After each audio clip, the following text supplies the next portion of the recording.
500 మంది రోహింగ్యాస్ బంగాళాఖాతంలో గల్లంతైపోయారు. ఈ న్యూస్ మీరు అందరూ వినే ఉంటారు. 1982 పౌరసత్వ చట్టం ప్రకారం మయన్మార్ దేశం వీళ్ళకి పౌరసత్వం ఇవ్వలేదు. సో వీళ్ళేంటంటే ఆ బోర్డర్లో బ్రతుకుతూ చిన్న చితక పనులు చేసుకుంటూ జీవనం కొనసాగిస్తూ ఉంటారు.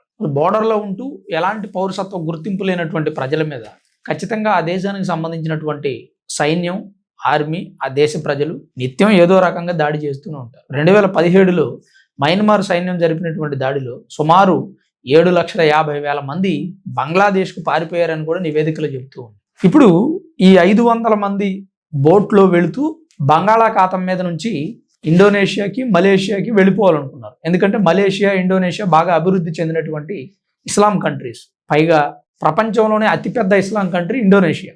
ఇండోనేషియాలో కాస్త చట్టాలు, ప్రజాస్వామ్యం కొంతవరకు బాగుంటుంది.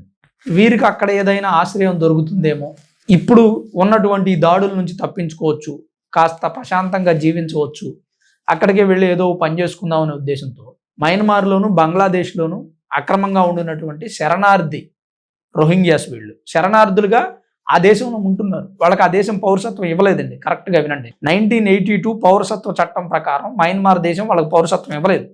వాళ్ళని అసలు మయన్మార్ పౌరులుగా గుర్తించలేదు. అయినా వాళ్ళు అక్కడే శరణార్థులుగా ఉంటున్నారు. మన దేశంలో కూడా కొంతమంది శరణార్థులు ఉన్నారు. అట్లనే అక్కడ శరణార్థులు ఉంటున్నారు. వాళ్ళు ఏం చేస్తున్నారంటే ఈ దాడులు భరించలేక కొన్ని సందర్భాల్లో వెళ్ళిపోతూ ఉంటారు ఆ దేశాన్ని వదిలిపెట్టి. అట్లా 2 బోట్లలో బయలుదేరారు. 280 మంది ఒక బోటు, ఇంకో 230 కొంతమంది ఇంకో బోట్లు, 2 బోట్లలో బయలుదేరారు. ఈ బోట్లు 2 కూడా బంగాళాఖాతంలో గల్లంతైపోయాయి. అంటే ఐక్యరాజ్య సమితి ప్రకటించిన దాని ప్రకారం 500 మందిలో ఒక్కరు కూడా ఇక తిరిగి బ్రతికే అవకాశమే లేదు అని చెప్పింది.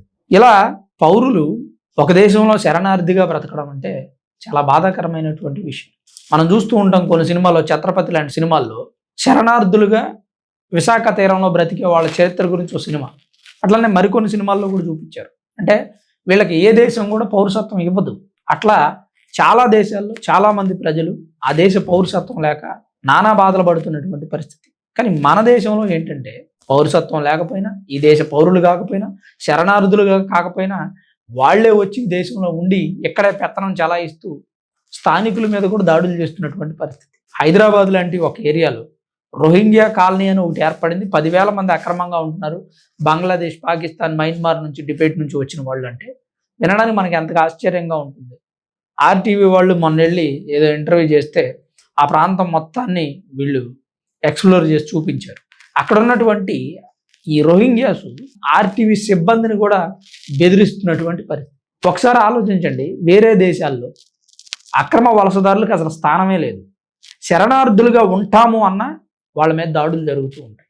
అంటే మన దేశమే ఇంకా ఒక రకంగా ధర్మపదంలో నడుస్తుంది. మనం కూడా ధర్మం తప్పి శరణార్థులను పంపించాల్సి వస్తే, అక్రమ వలసదారులను పంపించాల్సి వస్తే మన దేశం ఇంకాస్త బాగుపడుతుందేమో. ఎందుకంటే వీళ్ళందరినీ, ఈ శరణార్థుల్ని, అక్రమ వలసదారుని, రోహింగ్యాస్ని పెట్టుకొని పోషించడానికి ఇదేమన్నా అన్నదాన సత్రమా? కాదు కదా.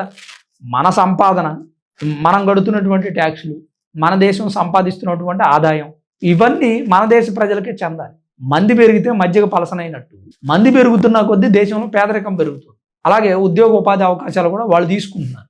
చాలామంది మేధావులు ఏమంటున్నారంటే అక్రమ వలసదారులు అంటున్నారు. ఇవాళ కాదు ఈ దేశంలో అక్రమ వలసదారులు అనాది నుంచి ఉన్నారు. ఇవాళే ఎందుకు బీజేపీ ప్రభుత్వం వచ్చిన తర్వాత పట్టుబడుతుంది అన్నారు. ఒరే బాబు, బీజేపీ ప్రభుత్వం వచ్చిన తర్వాత పట్టుబడుతోంది అంటే ఇప్పుడైనా దేశాన్ని మారుద్దామని. అనాదిగా ఉంటున్నారని చెప్తున్నారు కదా. అనాదిగా ఉంటున్నారు కాబట్టి మన దేశం అనాదిగా అభివృద్ధి చెందుతున్న దేశంగానే ఉంది. ఈ అక్రమ వలసదారులను పంపించేసి కేవలం భారతీయులు మాత్రమే ఉంటే వాళ్ళలో ఒక ఐక్యత ఉంటుంది, ఉద్యోగ ఉపాధి అవకాశాలు ఉంటాయి, అభివృద్ధి చెందుతాం, సంపద పెరుగుతుంది. అప్పుడు భారతదేశం అభివృద్ధి చెందిన దేశం అవుతుంది. మీరు అక్రమ వలసదారుని, శరణార్థుల్ని దయతలిసి ఇక్కడే పెట్టుకున్నారనుకోండి, వచ్చే జనరేషన్ కూడా, ఆ నెక్స్ట్ జనరేషన్ కూడా 2047 వరకు కూడా అభివృద్ధి చెందుతున్న దేశంగానే చదువుకోవాల్సి వస్తుంది విద్యార్థులు. ఇక అభివృద్ధి చెందిన దేశం అని ఎప్పుడు చూస్తాం, అది కలగానే మిగిలిపోతుంది. సో అది కల కాకూడదనే ఉద్దేశంతోనే ఇప్పుడున్నటువంటి ప్రభుత్వం అక్రమ వలసదారులని, శరణార్థులని, దేశద్రోహులని దేశం నుంచి పంపించేద్దాం అని నిర్ణయించుకుంది. నాకు తెలిసైతే ఇది కరెక్టే. ప్రతి దేశం చేసేది ఇదే. భారతదేశం కూడా ఇదే చేయాలనుకుంటాం.